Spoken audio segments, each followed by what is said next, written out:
I did not choose hair. Hair chose me. And I think it was in the times of COVID when I was also figuring out my own soul's calling. And I feel COVID was the time when everybody actually started thinking of their hair, because that's when you started losing it big time. Yes. And that's exactly my journey. I started losing so much amount of hair, and because we were in a lockdown, all I would see around me is bunch of hair. And I was like, okay, I need to like look back at to what is it that I am probably doing and not doing. And going back to my roots, I realized that there were very vital, spiritual and very rooted practices that I grew up with. And since I had come to Dubai, I wasn't following any of it.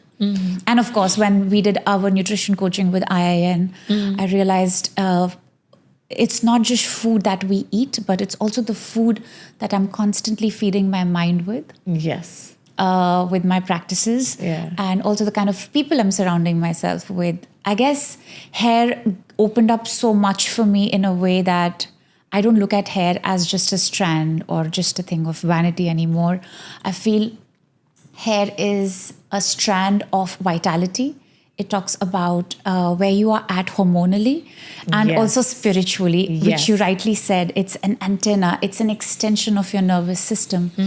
And the more I started coaching women keeping hair as a niche, I realized there were so many women struggling internally because even of... men.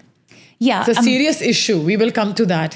So I realized that so many women were silently suffering because of chronic hair loss. And I just found hair as a medium to connect with women so that they can connect with themselves in a more profound way. And yes, you're right. Now I also work with men, and I also work with teenagers, because a lot of teenagers now and our generation that's actually going to take us forward needs to be well informed and well educated. And hair is the organ, which I don't think people treat it as a sacred part of ourselves. Exactly. And that's what one thing you said beautifully.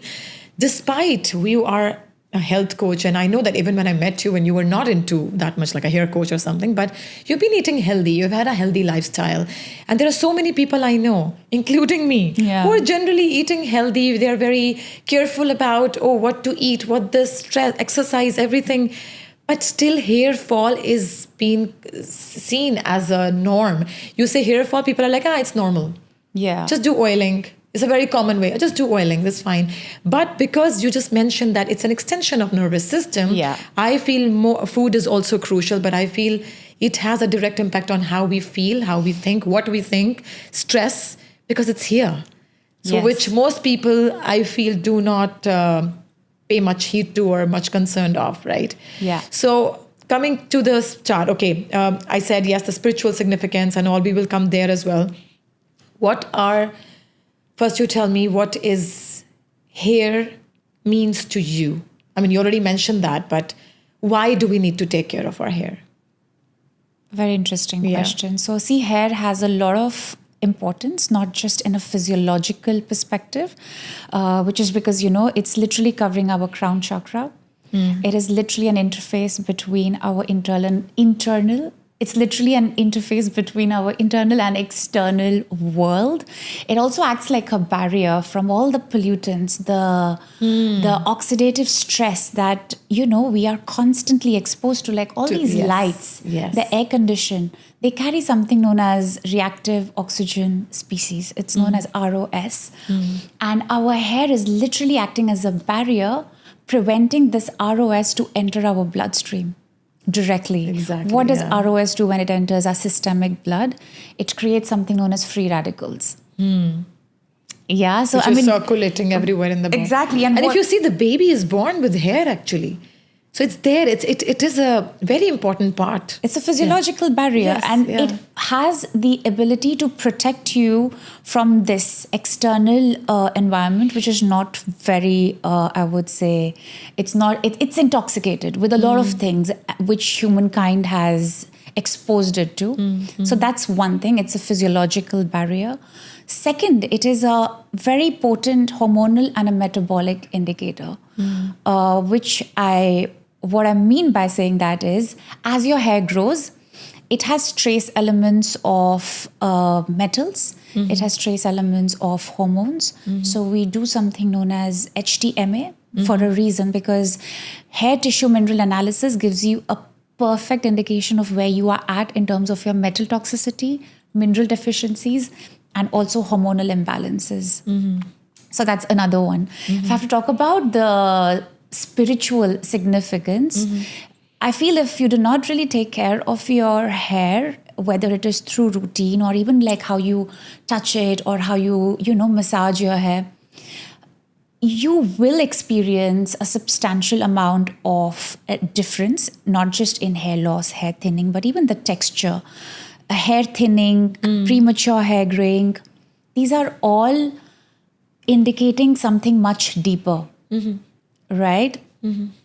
So apart from all these Deeper three, in terms of how you are feeling emotionally? Or? yes, of course. And as you said, like stress is such a fundamental, I think most of us are stressed in today's times. We all are operating from a state of fight, flight, fear.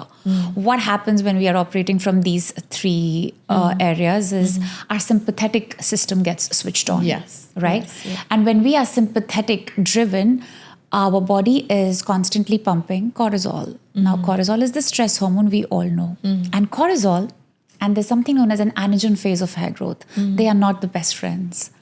So if I don't like you and you don't like me, we will not stay in the same room. Exactly. So if you are cortisol dominant, the anagen phase of hair growth gets a signal that, oh, I'm not needed here anymore. The person actually is Either you stay or I stay, yes. and cortisol wins. So that's Cortisol why wins. cortisol wins, and your anagen phase of hair growth automatically by default goes in a state of telogen and catagen. Catagen is where the hair rests in terms of the growth, and telogen is where the hair sheds. And coming back to the anagen phase, which is what our hair is, it's a cyclical organ. But if we are in a constant state of stress, this phase will never be cyclical. And that's why hair thinning, hair loss, premature hair graying. So Yes. everything is actually indicative of where I am at mentally. Wow.